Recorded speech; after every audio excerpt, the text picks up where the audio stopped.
fa inona ihany ary no ataoko anao raha vehivavy fa ny anao ny fanehoam-pitiavana to raisinao ho saza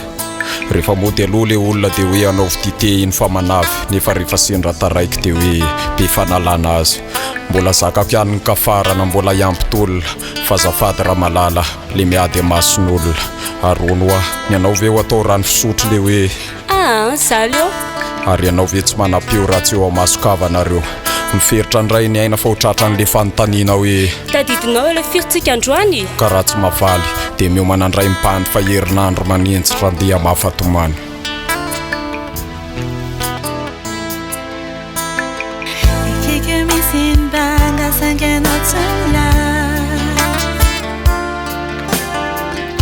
T'as comme si t'as vu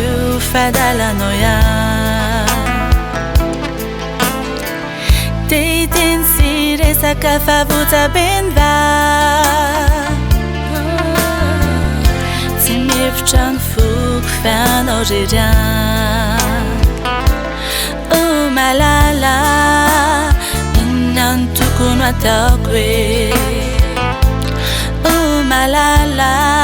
Mafeno mozafo milula sadal Filay foko tsy miteny ane hoe izy anao rehetra Ka mila fika saina Lay tiako ianao fanaoko anefa lany tsy anjetra Ka leo mozao malala itaraina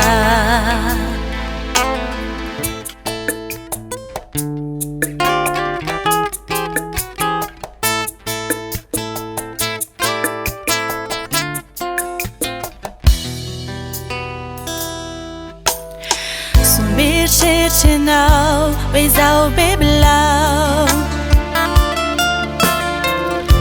Isora vetrany ratsy anao itoma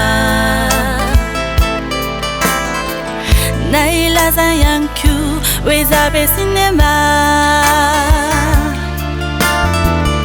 Avotsoronenareo fandranokonena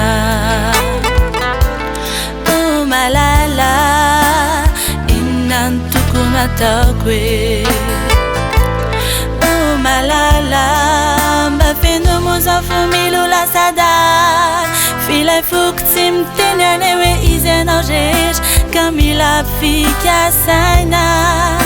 Lay tiako ianao fanaoko anefa lany tsy anjetra Ka leo mozao malala itaraina